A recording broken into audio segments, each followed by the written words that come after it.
गोवर्धनोद्धार गोपरिपाल गोपाल कृष्ण हरे गोपिकलोला गोपाल बाल गोपाल कृष्ण हरे देवकी नंदन देवादिदेव गोपाल कृष्ण हरे वसुदेव नंदन श्री वासुदेव गोपाल कृष्ण हरे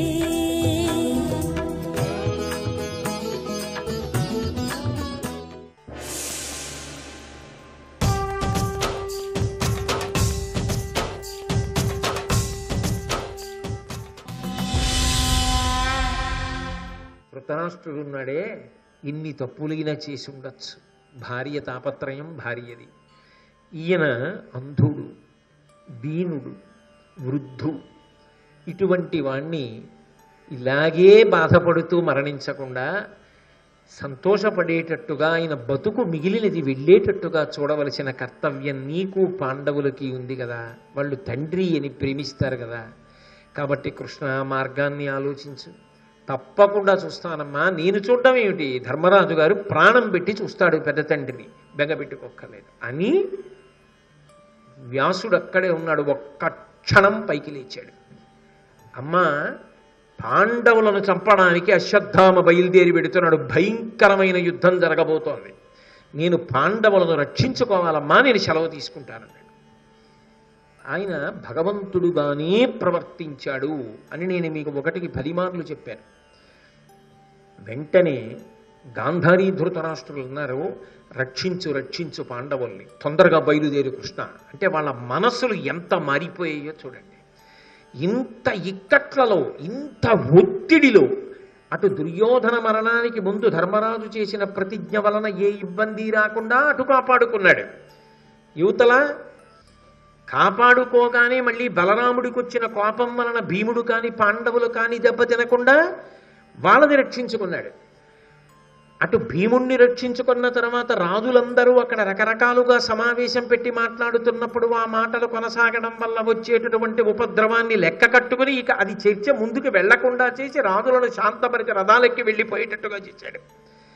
యుద్ధం అయిపోయింది అని చెప్పి అర్జునుడి యొక్క రథం కాలిపోవడానికి అవకాశం ఇచ్చి తనని నమ్మి ఉంటే ఎంత రక్షిస్తాడో లోకానికి ప్రకటన చేశాడు. వాళ్ళు కనిపెట్టలేదు కానీ అక్కడ ధృతరాష్ట్రుడు గాంధారి ఎంత ఆగ్రహించి ఉన్నారో ఆ ఆగ్రహం ఎంత ప్రమాదకరమైనటువంటి పరిస్థితికి వెళ్ళిపోతుందో వెంటనే వెళ్ళి శాంతపరచకపోతే యుద్ధానికైతే వచ్చి చేస్తారు. ఆవిడ కోపంతో అక్కడి నుంచే ఒక మాట అంటే ఏ ప్రళయం సంభవిస్తుందో, ఇంత చేసిన యుద్ధం ఏమైపోతుందో, ఈ పాండవులు ఏమైపోతారో కన్న తల్లిలా తండ్రిలా పరిగెత్తాడు. ధర్మరాజు గారు మొట్టమొదట చెప్పాడు కదా రాయబారానికి పంపుతూ, ఆపద గడుగొంబెట్టను ఓపి శుభంబైన దాని నడగొట్పను. మా ఆపదలు పోగొట్టడానికి పాండుక్షమాపాలుడు నిన్ను చూపి చనియ మహాత్మా అన్నాడు. పాండురాజు నిన్ను చూపించి వెళ్ళిపోయాడయా అన్నాడు. అలాగే కాపాడాడు. నిజంగా నమ్మకం అంతే, ఈశ్వరుడి మీద విశ్వాసం. ఆయన ఉన్నాడు అన్న నమ్మకంతో నువ్వు నడిపించు అన్నారంతే. ఇక జరగవలసినవి కూడా నువ్వే నడిపించాలి కృష్ణ అన్నాడు ధర్మరాజు. ఒకనాడు మధుపర్కం ఇచ్చి అన్నాడు, కాపాడాడు. అయిపోయింది అక్కడతో. నిజానికి యుద్ధం అయిపోయింది, రథం కాలిపోయింది, కృష్ణుడు వెళ్ళిపోవచ్చు. వెళ్ళిపోమ్మని అంటాడా? చూశాడు, కాదు ఇకపైన కూడా నువ్వే నడిపించన్నాడు. నడిపిస్తున్నాడు. పరిగెత్తాడు, ధృతరాష్ట్రుడి దగ్గరికి పరిగెత్తాడు, గాంధారి దగ్గరికి పరిగెత్తాడు. వాళ్ళ కోపాన్ని శాంతింపజేశాడు. వాళ్లే పాండవుల్ని రక్షించు, పరిగెత్తు కృష్ణ అనేటట్టు చేశాడు. పరుగు పరుగున వెనక్కి వచ్చాడు. ఓఘవతీ నదీ తీరంలో ఉన్నారు పాండవులు 5గురు.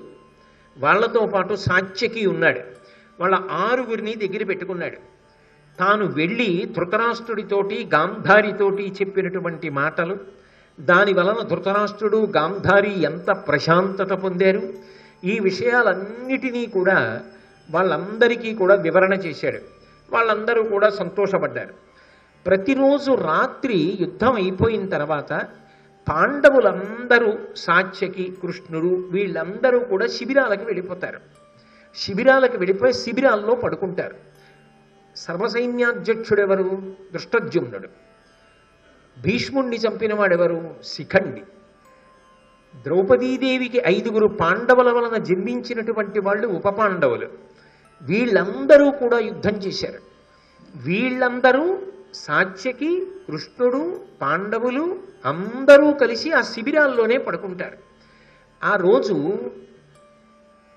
ఒక్క పాండవులు 5 సాత్యకిని తన దగ్గర ఉంచుకున్నాడు. దృష్టద్యుమ్నుడు, ఉప పాండవులు, శిఖండి వీళ్ళందరూ రోజు ఎలా వెళ్ళి పడుకుంటారో అలాగే వెళ్ళి శిబిరాల్లో పడుకుంటామన్నారు. ఆ పడుకోండి వెళ్ళి అన్నాడు. ఒక్క పాండవుల్ని సాత్యకిని మాత్రం ఇవాళ మనం శిబిరాలకి వెళ్ళి పడుకోవద్దన్నాడు. ఎందుకు అని వాళ్ళు అడగరు. ఎందుకు అడగరు అంటే కృష్ణుడు ఏదైనా అంటే పాటిస్తారంతే. ధర్మం అంటే భగవంతుడు చెప్పినట్టు బతకడం అంతే. ఇక్కడే ఉందాం మనం, ఈ భోగవతీ నదీ తీరంలో ఉందాం.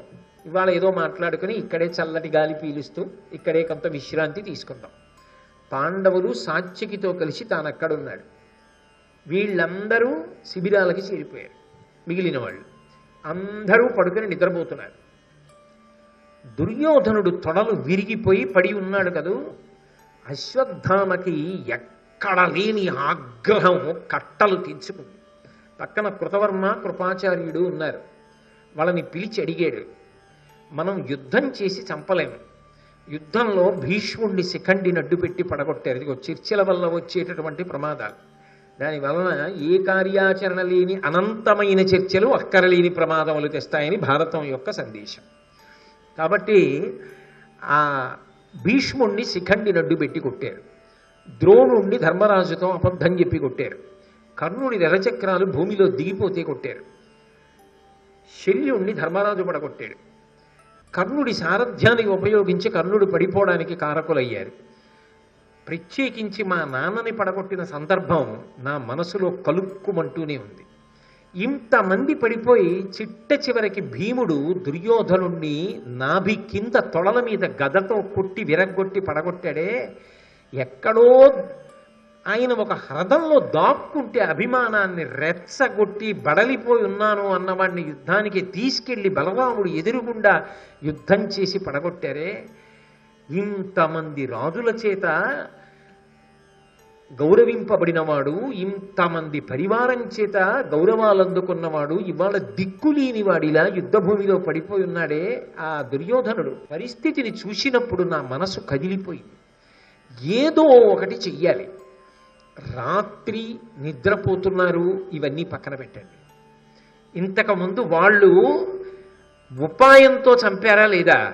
మనం కూడా ఉపాయంతో చంపేయాలి. రాత్రి బాగా బడలిపోయి ఒళ్ళు తెలియక నిద్రపోతుంటారు. ఆ నిద్రపోతూ ఉండగా వాళ్ళని కూడా మనం కపటంతో చంపగలమా? కృపాచార్యుడు అన్నాడు, రాత్రి వేళ మాట్లాడితే ఇలాగే ఉంటుంది. ఎందుకు ఇటువంటి దిక్కుమాలిన ఆలోచనలు మనకి? అవతల కృష్ణుడు పాండవులు ఉండగా మన తరమా శిబిరాల్లో వెళ్ళి చంపగలమా? ఎందుకు వచ్చింది? కాబట్టి నా మాట విను, పడుకో అన్నారు. కృతవర్మ, కృపాచార్యుడు పడుకున్న అశ్వత్థామకి నిద్ర పట్టలేదు. అదే పనిగా చెట్టు మీదకి చూస్తున్నాడు పడుకుని. వాళ్ళు చెట్టు కింద పడుకున్నారు. ఆ చెట్టు మీద ఒక పక్షి పిల్లల్ని పెట్టింది గూట్లో. ఎక్కడి నుంచో రాత్రి వేళ నిశ్శబ్దంగా ఒక గుడ్లగూబ వచ్చింది. వచ్చి పడుకుని నిద్రపోతున్నటువంటి ఆ పక్షుల యొక్క పిల్లల కంఠాలన్నీ కత్తిరించి తింటోంది. అంతే, ఒక్కసారి నిద్రలేచాడు. నిద్రలేచి తట్టింది ఆలోచన, దొరికింది ఆలోచన. అదిగో ఆ గుడ్లగూబ ఎలా తినేసిందో పక్షి పిల్లల్ని, నేను అలా తినేస్తాను పాండవుల్ని. ఇప్పుడు వాళ్ళు ఆదమరిచి పడుకున్నారు. పడుకున్న వాళ్ళని సంహరిస్తాను. నాకు విపరీతమైనటువంటి ఉత్తేజము కావాలి. నన్ను ఆపగలిగిన వాళ్ళు ఉండకూడదు. అంత గొప్ప శౌర్యము నా యందు ఇనుమడించాలి. అందుకే పరమశివుడి గురించి గొప్ప హోమం చేస్తాను అని అప్పటికప్పుడు పరమేశ్వరుని ఉద్దేశించి గొప్ప హోమం చేసి పరమశివుని యొక్క అనుగ్రహం చేత ఒక ఖడ్గాన్ని చేతపుచ్చుకున్నాడు. పుచ్చుకుని ఉన్మాది అయిపోయాడు. అసలు ఒంటి మీద తెలివి లేదు. అటువంటి ఉన్మాదంలో బయలుదేరుతున్నాడు. బయలుదేరుతున్నప్పుడు ఆయన ఏమనుకున్నాడంటే, కృష్ణుడు, పాండవులు, సాత్యకి కూడా శిబిరాల్లో పడుకున్నారు. ముందు వాళ్ళని చంపేస్తాను, తర్వాత మా నాన్న కంఠం కోసిన దుష్టజుమ్నుడు ఉన్నాడు, అతన్ని చంపేస్తాను. భీష్ముడిని చంపిన శిఖండు ఉన్నాడు, వాణ్ణి చంపేస్తా. ఇంతమంది సంతానం ఇటువైపు పడిపోయారు. పాండవుల 5 బిడ్డలు అక్కడ బతికున్నారు, వాళ్ళని చంపేస్తాను. శత్రువుల్ని నిశ్శేషం చేసి దుర్యోధనుడి దగ్గరికి వెళ్ళి ప్రాణం పోయే లోపల చెప్తా, అందరూ మడిసిపోయారని శుభవార్త చెప్తా. ఆ వార్త విని దుర్యోధనుడు ప్రాణం విడిచిపెడతాడు. ఇది నాకు శుభరాత్రి అన్నాడు. వద్దు వద్దు అన్న వినకుండా కృపాచార్యుణ్ణి కృతవర్మని తీసుకుని బయలుదేరాడు. ఏ విధమైనటువంటి ఆలోచన లేకుండా విచక్షణారహితంగా ఆ నిద్రపోతున్నటువంటి దృష్టజుమ్నుడి మీదకి ఉరికి ఆ దృష్టజుమ్నుడి యొక్క కంఠాన్ని కోసేశాడు. అలాగే శిఖండి లేచి వస్తే ఆయన్ని కత్తితో పొడిచి చంపేశాడు. ఉపపాండవులు 5 చంపేశాడు. అక్కడ ఉన్నటువంటి సైనికుల్ని, వీరుల్ని, ఏనుగుల్ని, గుర్రాల్ని దేన్ని విడిచిపెట్టలేదు. పీనుగుల పెంట కింద మార్చేశాడు. మార్చి కృతవర్మ, కృపాచార్యుడు వీళ్ళిద్దరితో కలిసి దూరంగా పారిపోయాడు. తెల్లవారిన తర్వాత ఈ వార్త ధర్మరాజు గారికి వెళ్ళింది. రాత్రి అశ్వత్థామ ఉన్మాదం పట్టిన వాళ్ళ ధర్మం తప్పి నిద్రపోతున్న వాళ్ళ మీద పడి వాళ్ళందరినీ కూడా సంహరించాడు అని. అయితే ప్రధానంగా మహాభారతంలో కృష్ణుడి యొక్క వ్యక్తిత్వాన్ని పరిశీలనం చేసినప్పుడు మనకి ఒక విషయం ద్యోతకమవుతుంది. ఆయన పాండవుల 5 సాత్యకిని తన దగ్గర ఉంచుకున్నాడు. దృష్టజుమ్నుణ్ణి కానీ, శిఖండిని కానీ, ఉపపాండవుల్ని కానీ భోగవతీ నదీ తీరంలో తాను ఉన్న చోట ఉండమని ఆయన చెప్పలేదు. ఆయన వాళ్ళని కూడా రక్షించాలి అని అనుకుంటే ఆయన వాళ్ళని కూడా తనతో పాటు ఉండమని చెప్పచ్చు కదా.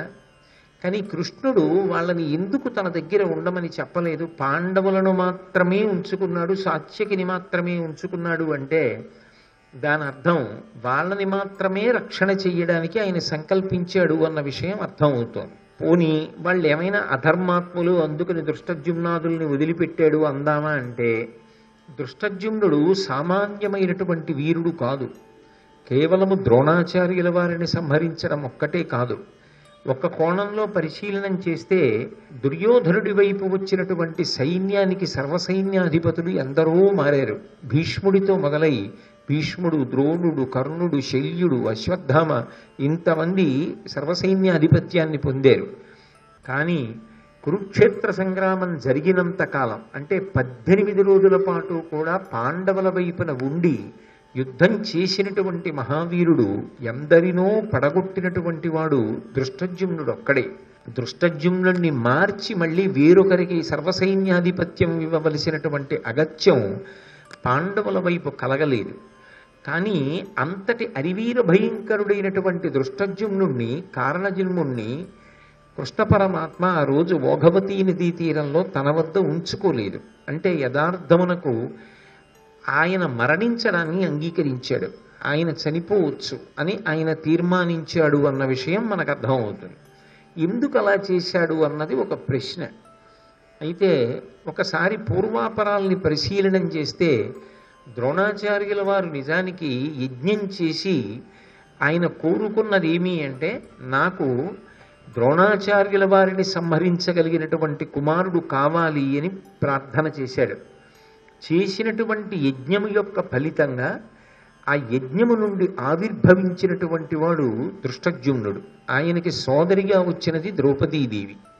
వీళ్ళిద్దరూ కూడా యజ్ఞకుండము నుంచి వచ్చారు. అందుకే ఆవిడికి యాజ్ఞసేని అని ఒక పేరుంది. దృష్టజుమ్నుడు రావడం వెనక ఉన్నటువంటి ప్రధానమైన ప్రయోజనం ద్రోణాచార్యుల వారిని సంహరించడం.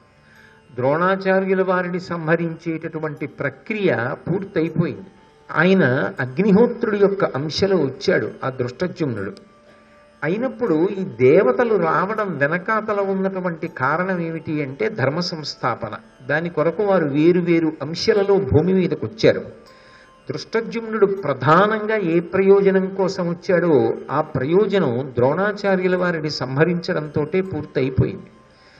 కానీ తర్వాత కూడా కురుక్షేత్ర సంగ్రామం పూర్తయిపోయేంత కాలము ఉన్నాడు. ఏ ప్రత్యేక ప్రయోజనం కోసం ఒక దేవతకి సంబంధించినటువంటి అంశ భూమి మీదకు వచ్చిందో ఆ అంశ ఆ ప్రయోజనం పూర్తయిపోయిన తరువాత తిరిగి వెళ్ళిపోవాలి. అది ధర్మచక్రంలో ఉండేటటువంటి మర్యాద. అయినప్పుడు దృష్టజ్యుమ్నుడు తిరిగి వెళ్ళిపోవలసినటువంటి సమయం ఆసన్నం అయిపోయింది. మళ్ళీ ఆయన అగ్ని యొక్క రూపమునందు విలీనమైపోవాలి. ఇంకా దృష్టజ్యుమ్నుడిని ఉంచవలసిన అవసరం లేదు, ప్రయోజనం పూర్తయింది కాబట్టి. అందుకే దృష్టజ్యుమ్నుడిని ఉంచడానికి అంగీకరించలేదు అన్న మాటకు అర్థం ఏమిటంటే ఆయన అడిగాడు, కృష్ణుడు వద్దన్నాడు అని కాదు. కృష్ణుడు ఓఘవతీ నదీ తీరంలో పాండవులు సాత్యకితో పాటుగా తన దగ్గర దృష్టజ్యుమ్నుడిని ఉంచుకోవడానికి ఇక సంకల్పం చెయ్యలేదు. ఆ సంకల్పం చెయ్యకపోవడంలోనే దృష్టజ్యుమ్నుడు వెళ్ళిపోవడానికి ఆయన మనసులో సంకల్పం చేశాడు అన్నది అర్థం.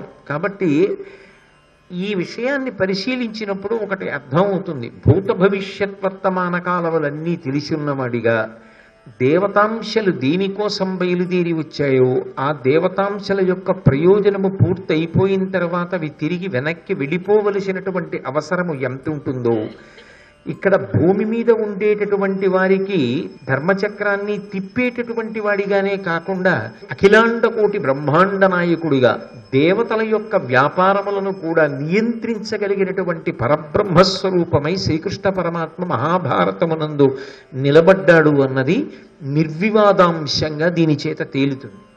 అలాగే శిఖండిని చంపాడు అశ్వత్థామ. శిఖండిని కూడా కృష్ణుడు ఓఘవతీ నదీ తీరంలో తన వద్ద ఉంచుకోలేదు. శిఖండిని ఎందుకు చంపితే అంగీకరించాడు అంటే దానికి కూడా ఒక ప్రబలమైన కారణం ఉన్నది. భీష్మాచార్యుల వారు తన తమ్ముడైనటువంటి విచిత్ర వీర్యుడికి వివాహం చెయ్యడం కోసం కాశీరాజు కుమార్తెలైనటువంటి అంబ, అంబిక, అంబాలిక ఈ ముగ్గురిని స్వయంవరం జరుగుతుండగా అక్కడికి వచ్చినటువంటి రాజులందరినీ జయించి తీసుకొచ్చాడు. ఆ తీసుకొస్తున్నప్పుడు సాళ్వుడు భీష్ముడితో అడ్డుపడ్డాడు. భీష్ముడు ఆ సాళ్వుణ్ణి యుద్ధంలో ఓడించి ముగ్గురిని హస్తినాపురానికి తీసుకొచ్చాడు. తీసుకొచ్చి తమ్ముడైనటువంటి విచిత్ర వీర్యుడికి ఇచ్చి వివాహం చేసే ప్రయత్నంలో ఉన్నాడు. అప్పుడు అంబ భీష్ముడి దగ్గరికి వెళ్ళి ఒక మాట చెప్పింది, నేను సాళ్వుడికి మనసిచ్చి ఉన్నాను, ఆ కారణం చేత మనసు ఒకరికిచ్చి వేరొకరికి నేను భార్యని కావడం ఉత్తమమైన పద్ధతి కాదు అని చెప్పింది.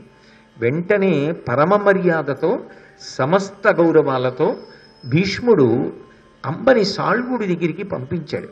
కానీ సాళ్వుడు అన్నాడు, భీష్ముడు నన్ను యుద్ధంలో ఓడించి నిన్ను తీసుకెళ్ళాడు కాబట్టి నువ్వు భీష్ముడి సొత్తు తప్ప భీష్ముడు దయతో నాకిస్తే నిన్ను నేను భార్యగా స్వీకరించాను. ఏనాడు యుద్ధంలో ఓడించి నిన్ను తీసుకెళ్ళిపోయాడో ఆనాడే నువ్వు భీష్ముడికి సంబంధించిన దానవయ్యావు. అది భీష్ముడికి సంబంధించిన విషయం, నేను స్వీకరించనన్నాడు.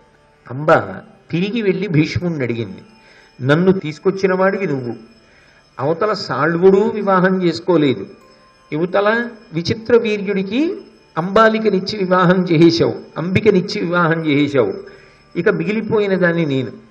సాళ్వుడు నన్ను స్వీకరించలేదు కాబట్టి స్వీకరించకపోవడానికి ప్రధాన కారణం నువ్వు నన్ను ఇతర రాజులను సాళ్వుణ్ణి ఓడించి స్వయంవరంలో తీసుకురావడమే కాబట్టి నువ్వు నన్ను భార్యగా స్వీకరించమని.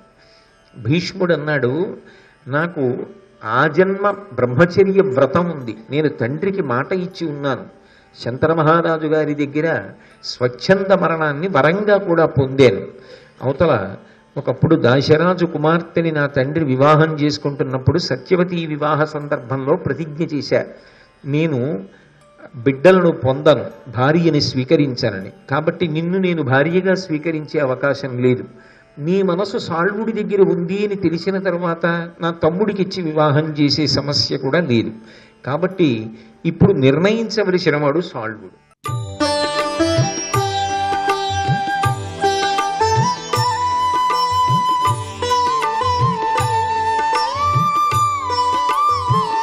సర్వం శ్రీ ఉమామహేశ్వర పరబ్రహ్మార్పణం.